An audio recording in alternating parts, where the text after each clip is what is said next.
no mai haere mai to this Q&A session. We're just going to break the ice, we're going to go to Jenny to just talk about some of the themes that have come through from the Q&A that have been written, and then if you have a question, I can start a speaking list now. Thank you. Kia ora koutou, here we are again. I might just quickly get the team who's around here just to introduce so we can just kind of know who's in front of you, Chair. So.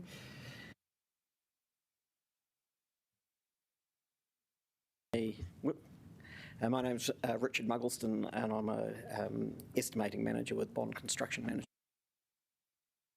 You know this lady, you know me, and you know this man. So Janet Molyneux, Project Director for SMF. Okay, so you've asked a lot of really great questions in your Q&As from last week and from the briefing, so I haven't got a presentation, but I thought given you probably haven't seen the Q&As yet, they are done, they are with you, but you might not have had a chance to have a look. The Chair and I thought a quick summary of the themes might be helpful while you start to gather your thoughts and shift from water to sludge. It's stuck. Your fault. Okay, so I'll just do a quick summary of the themes. Some really great questions in there, councillors, and thank you for them. You've asked a whole lot of questions about the impacts of delay of the SMF plant becoming operational. There's lots of questions kind of around that theme. They go to the cost of getting the new resource consent from Greater Wellington, which I think Councillor McNulty was wanting to understand. That's 1.25 mil plus GST is the current estimate for getting the resource consent. And that's actually in the Q&As. And you've also been really interested in just the contingency sum for trucking sludge elsewhere, which is also covered in the Q&As, if we need to go to that option, if we don't get the resource consent. So that's around 4.5, I think. And again, that's covered in the Q&As that we've given you. You've asked some good questions about the revenue impact on the waste services, more generally the waste services budget. I think, Councillor, you were really interested in some of that. Of no longer receiving sludge, because there is a revenue impact on the current budget, the way waste is managed, that will no longer receive around $5 million a year of sludge revenue from the disposal of sludge. That's something we've always had to contend with on this project, no matter what the costs of the project are. We've always had to deal with the fact that the landfill is not going to have that revenue anymore, and going forward we need to have a look at how that's going to impact on the landfill budgets and what that does, and we will do that work. There's a bit more information in the Q&As for you on that topic as well. But that's something that's always been there regardless of what the SMF project cost. That loss of revenue has always been something we have to work on going forward. You've asked some good questions about your future visibility of the project process and the risk and the spend. And we do acknowledge you have asked this information, and we want to just lean into that and acknowledge that you've asked that, and we need to lean into that and give you that assurance. And essentially you're asking for assurances that we won't be here again, which is perfectly reasonable, and that you get better information than you currently are doing. So this goes to our commitment in the paper to build that framework of reporting back to you in your role as investor and owners of these assets for now, and to bring the information back to you in a consistent way and in a way that alerts you to progress and risk, which is where we need to make sure you're operating. We're going to be doing that consistently in a framework that covers Hup 2 and Golden Mile and this one.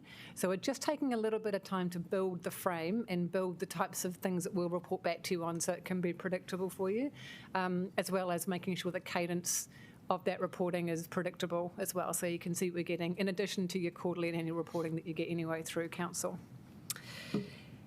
You've asked some really good questions about what we've learnt, some really great questions in there, from how do we ensure that we understand the full project scope and its costs better at the outset. And I think that is quite a big learning, and one of the things we've actually been talking about in the last few days, given that question came up, is the importance of actually having the business owner identified at the very start of project costing, so that business owner can actually start to think about how a project's integrated back into a business and what's going to be needed to do that. That's quite a big learning for us, and I think we need to do that better. So you've asked some questions on that. And how do we continue to learn? You've asked a lot of questions on how do we continue to go forward and learn, which comes to my commitment to do a project capability reset for the remaining phases, which we are going to lean into with the governance board. and a commitment to do a post-project and governance review once the project is completed to make sure we understand the full suite of learnings from the project and how we can push them back into future projects. You've asked about the validity of the business case, which given the cost increase, and to be completely transparent, the business case originally took 4 to 5 months to complete. It's a huge exercise in costing all of the different options. I have to be really transparent with you, councillors. It's not possible to do a complete reassessment of the business case in the time frame that we've got, and I really just have to lay that out. To recost everything and reassess it all would take months and go to quite a lot of cost.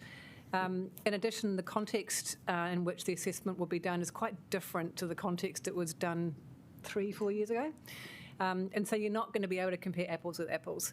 So as an exercise, it's going to take too long and it's quite costly, and I'm not sure it's going to give you any more information you need to make the decision that's in front of you. We have done an initial look at the metrics and the way the original business case was set up, and it is still our view that because the financial metrics weren't the key driver for the benefits of this project, increases in cost don't fundamentally affect the value and the cost benefit and the value for money. But I have to be transparent. That's not from a full-blown reassessment of the cost-benefit analysis, so I just need to be transparent and put that on the table for you. And lastly, you've rightly asked if we could have done anything to not be here, because we don't want to be here just as much as you don't want to be here. And to that, I would answer, for the most part, no. There's a lot of risk in this project when it was set up, and the team that set it up was under huge time pressure to get the whole thing set up and done. And I think that put a lot of pressure on what they did and how they got to where they got to with this. And the things that were still risky for council that you took the risk on, that we've explained in the paper, they've just come to fruition. They've just happened. And that is just part and parcel of delivering big, complex projects. Yes, there's some stuff we will learn, and yes, there are some things around managing the process for variations that we could be tighter on, and we will learn that. And yes, there's some learnings we can take from how we cost projects originally around including the business owner at the start and making sure we truly understand how a project gets integrated back into the business rather than just delivering a thing, which is really quite important. But the fundamental driver of the costs, I don't think, in my view, having spent a lot of time looking at this, can fundamentally be avoided. We are here because of the risk we took on when the project was set up and the complexity of it fundamentally. So that's a bit of a summary of kind of what we're seeing through your Q&As, and you'll get that. Hopefully it's been made available to you. It's all finished. So I'll keep quiet. Right, time to let us know if you have your questions, and we have at least one from Councillor Randall. Two. First of all, just to be clear on the time frame about the project's funded, but we've got to make a decision to supplement the funds. Yeah. What is the time frame which the project needs to not be disrupted to be sure of securing the additional funds that it needs if it's decided to complete? Yeah, pretty much now. We have a meeting tomorrow, so that's quite handy. Yeah, Andrew might want to. Probably, hopefully I don't confuse this. So what we're looking at is we've still got budget to continue, right? But our contingency is burning at a rate faster than we ever forecast. And so on that basis, we feel that a decision is needed now, because if we were to start continuing with the project without your endorsement of an increased budget, we are taking the risk that we're already burnt our contingency, and we don't think that that's appropriate. So that is why we, in running this modelling through, it would be September, i.e. next month, that we would need that decision by, to ensure that in good faith we're not kind of taking a risk on the fact. Yeah, because obviously you've got contracts and suppliers. Precisely. Want confidence. Yeah, absolutely. So the budget doesn't finish on September, but the run rate of our contingency would put us in a compromised position. So that's why we've made the decision. Jenny's just got something. And just to add, through you, Chair, we completely acknowledge that that's not ideal in terms of the decision-making timeframe, and you're not going to have, to be really frank, councillors, you're not going to have perfect information on this. And we have done our best to bring this to you as soon as we understood where the run rate was going. but we have to acknowledge that that's not the greatest timeframe for you. Yeah. And second, just in terms of this loss of revenue from the sludge revenue into the landfill, is this sort of a cross payment that's not really baked into the operation plan or the annual plan that we've got at the moment? Is this sort of something new, or is it already baked in? Yeah, it's not new, because we would have known, I think, from the start that when we ceased to put sludge into the, I'm not going to say sludge into the landfill, we knew that revenue would stop. But I need to go and have a look at how that budget has been built and what the impact of that loss of $5 million a year actually means for that overall budget, which we will need to do. But I guess given that we're going to run, it's going to take another 6 months to commission the plant, which is one of the major cost increases. Yeah. I guess we're going to get 6 months more revenue as well, aren't we? Yeah, another $2.5 million always counts. Recognising that revenue is all ring fenced as well. So, you know, like it's not hitting our bottom line in the same way that a drop in parking revenue, say, would have an impact. It's not bringing in other things. Thanks. Thank you. Councillor Free. Yeah, I was actually going to ask about the ring fencing and whether you probably need to resize the team at the tip of, I mean, it's meant to be a sort of like a cost recovery, isn't it? It is a cost recovery mostly model at the moment. I'm not sure if it quite was in the last financial year, but it is mostly. I think that's a whole different question, Councillor. I'm currently doing, as you know, a restructure of the waste team to make sure we've got the right capability in the right place at the right levels. So we'll look into it at that point. Yeah, but it must be something that's on the cards if we're going to stretch out the life of the landfill. Presumably we are not filling it up as fast and don't quite have the same rate of operation. Just to address that through you, Chair, the thinking I'm doing around the waste team is to make sure we've got the right visibility of the right functions, which is about strategy, waste minimisation, resource recovery and operations. Yep. And so that's kind of where I'm thinking, and understanding what the core services are to deliver those functions is really important, and then we can understand what the budget for that looks like. Okay, cool. I did have another question, but, you know, it's gone out of my head. Sorry. Come back. I can come back to you. Councillor Pennant. Thank you, Jenny. And look, I hear the justification, but I guess the public is still going to say that's $80 million. I mean, we just can't, no one can afford, even me as a staunch supporter of changing our waste system. So, and I guess this is a question for you too, Matt. Okay, we took on a lot of risk, but we obviously need a better way forward. So do you think our project management capability right across everything is where we need to be? Because, I mean, just too much money. And it means we're going to have to cut something else, right? Or borrow more.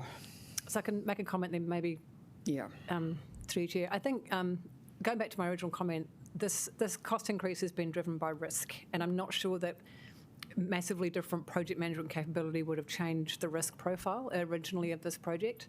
But certainly, in my view, we're learning from every project that we do, and our PMO office is in its early days, and it is starting to build capability across the business, and it does need to do that, Councillor. But I'm not sure you can go back and say, if this is what I'm hearing, would good project management have fixed this? Because my fundamental point is it's the level of risk we took on which could not have been fixed by the even most starriest project manager at the time. Or if we knew it was going to cost $80 million, then we needed to find a different solution. I guess then that's. But we didn't know. Yeah. Matt, do you want to make a comment? I mean, I'm picking up a historic issue here in terms of my sense of understanding, but I think I stand by what Jenny's comments are in terms of, you know, this isn't about project management per se. This is about how this was constructed and the decisions taken at that time, and we are where we are. I think the question, by extension, you're saying is, what does this mean for other things that we're involved in, and what are we doing forwards? And I think, you know, concur with Jenny's comments. You know, we want to be a learning organisation. We've committed to reviews in terms of that. So if there is learning to take out of that, which will help improve us for future projects, then we take those on board. Does that mean we're not going to have to take some difficult decisions in the future? No, we'll still need to take some difficult decisions because there is increased cost. That's got to be funded by some way, and I don't know whether I'm looking at Andrew in terms of the decision around how that's funded and the impact that has. These are conversations that this council is having, that other councils are having, that our government colleagues are having around large projects. We need to think how we can do this the best way in the future. I'm not certain I've given you enough certainty there. But Look, I take the point, but I guess I was possibly wanting a bit more reassurance because, like, we do need to invest, and I'm totally up for it, but just not every time. We can't have a big blowout. I think from a financial perspective, we just need to be careful that we're asserting that we're having big blowouts.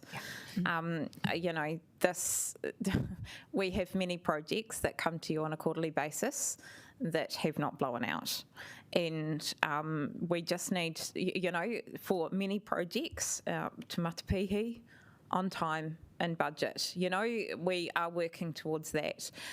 We do have this one that has gone over the estimated P50 and P80 budget.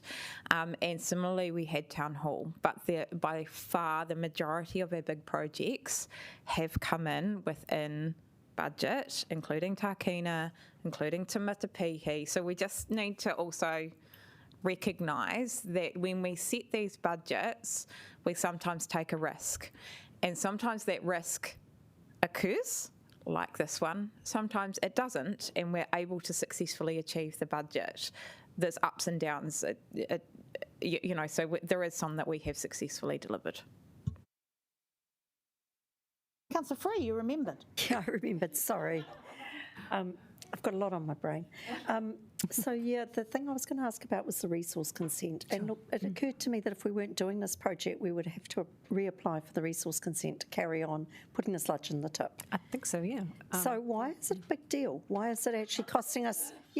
Why, seriously, why is it such a big deal? Surely it's something that we should have been, that the regional council would have, in all other circumstances, been expecting us to reapply for.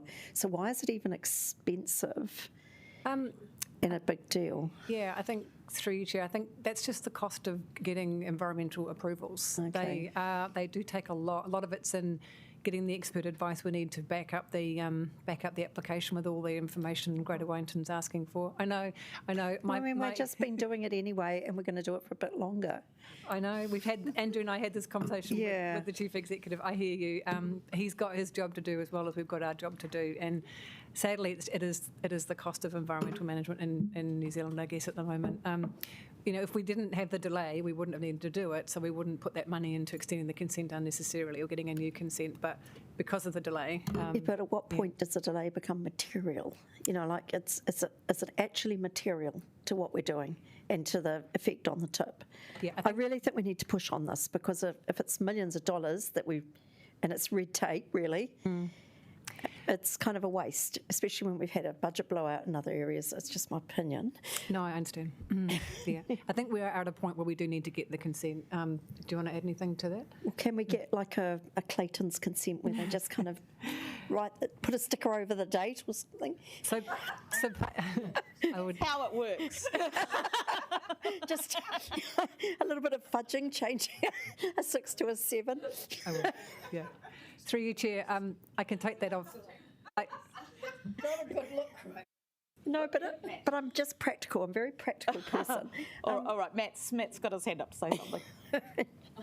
Councillor, I really do appreciate the sentiments that have been expressed there. I think the challenge for us as a public authority is that we are also the custodian of a whole another load of regulations that we would expect others to comply with. And therefore, if we are seeking to not comply with regulations that are put in place for whatever good reason, and for whatever, and I absolutely get the sense and sensibility of it. We've been doing this, and we're just going to continue doing it. Why can't we just, Yeah. I get that. There are many people who believe that some of the regulations that we seek to enforce as an authority should be seen in the same way, and so we can't play both sides of the. Can't play both sides. So we've got to either you've got to take a deliberate decision as an authority to say we're going to take a risk-based approach and we're not going to comply. No, I'm not really suggesting that. Or I'm just suggesting that maybe there's a little bit of a kind of a. Well, I think a light touch. Conversation to have with the regional around this, and maybe that'll be a conversation for the regional council. Yeah, absolutely. So the other thing I was going to just remind myself about is some of the reason for the risks to come home were really out of our control. So I seem to remember something about ground conditions, lots and lots of extra steel, and then a blockage in the Suez Canal. And all of this adding to difficulties actually with the project, and a lot of it out of our control. Yeah, that's correct. And we've outlined that in the paper if you had a chance to read it yet, Councillor. No, I have not. No, I appreciate you probably haven't. Those are the things that are driving the cost increase. The risks that were always there, as you said, the ground conditions, the need to do an additional building to house something that the airport wanted us to do. That added in more cost. Yeah, it's just, yeah. Is there anything else you want to? No, really just reinforce that, being the other side of the world from the countries that are manufacturing this plant and materials, it's meant long lead-in times, it's meant lots and lots of shipping costs that we wouldn't, we planned for, but you have to acknowledge it's just an expensive end of the world to construct. If we were building a block of flats, we'd still experience those things that being in New Zealand brings. Okay. Through you, Chair, part of the reason for chasing the underground asset register work is to actually understand this risk a whole lot better. Because if we know what's underground, it might not have helped particularly here, but in future projects, if we know what's under the roads, we can plan for it better. So it is part of the driver and the learning is that's driving the underground asset register work that Denise is pursuing. And I just want to add something else that went to plan, and that's Johnsonville Waitohi Library, delivered brilliantly on budget. It's a great facility that our community loves. So I guess apologies if I missed this in your opening remarks, Jenny, as I was kind of going back and forth about councillors online, just making sure they had the appointment. The sort of a lot of the public conversation since this news has been made public has been about review, and I guess I just wanted to kind of recap what review, and I think the paper does this well, what review and kind of reset processes are already underway. Sure. And also, I guess I just want to double check what risk there is by putting too much focus on review as opposed to actually delivering the project. Sure. So I'll answer the first part first. In order to do some reviewing, we've done a couple of things already. So we have brought, we are bringing Bond CM in to do our forecasting going forward, which is kind of reviewing the capability we've got in that space to make sure we are getting the best, because that's what we need and that's what Wellington deserves. The second thing is I have committed in the paper to do a more broad project capability reset to make sure that for the remaining task, which is different from the preceding task, we've got the right capability at the table, and that will be primarily around the commissioning process, the negotiation and the commissioning side of things, to make sure we've got some good strategic thinking around that space. So that is being done, and we're also thinking about sort of how we can just generally support the governance board in terms of all the things it needs to understand. So that's I've committed to you to do that, and that's started. In addition, we will do a post-project governance review once the project's finished, which is not that far away, which will do a comprehensive assessment. I'd also point out that the project's already had 2 Treasury Gateway reviews, which we have learnt from, and we have got some reviews and some learnings from that, and we have another review with Treasury scheduled for November, which will give us some more learnings. So my plea, I guess, is to councillors, there's a lot of review, and it's right, but we also need to get on and deliver this for you, and so I think any more review, we need to be very careful and clear about what its purpose was, because I'm really trying to cover all our bases with what I've proposed. Yes, and my question about risk of a focus on review rather than focus on delivery. Thanks, Chair. So there's only so many people involved in this project, and I guess if we're just constantly trying to review everything, people get uncertain about what they're doing and where they're sitting, and you find that builds into the project culture, and project culture is really critical in delivering something like this because you need the engagement, you need the trust, and you need the confidence with the team, and so a review kind of ethos just plays into that a little bit in terms of delivery, and it does, in my view, as the SRO for you, just introduces a bit more risk. Deputy Mayor Foon.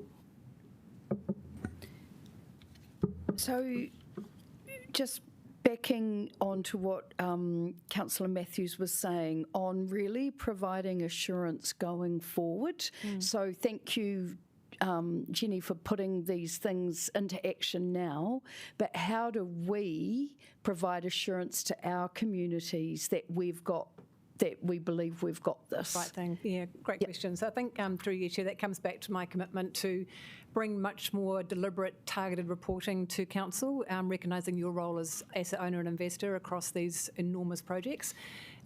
So I think I've mentioned it before for HUP 2, I'm going to be developing a frame for reporting up the right information around costing, around progress, around risk and around contingency spend to a governance table such as yourselves. And we'll do the same framework and the same cadence for all of the big major projects so that you can start to see that kind of assurance and we can bring things to you as they escalate rather than with hindsight.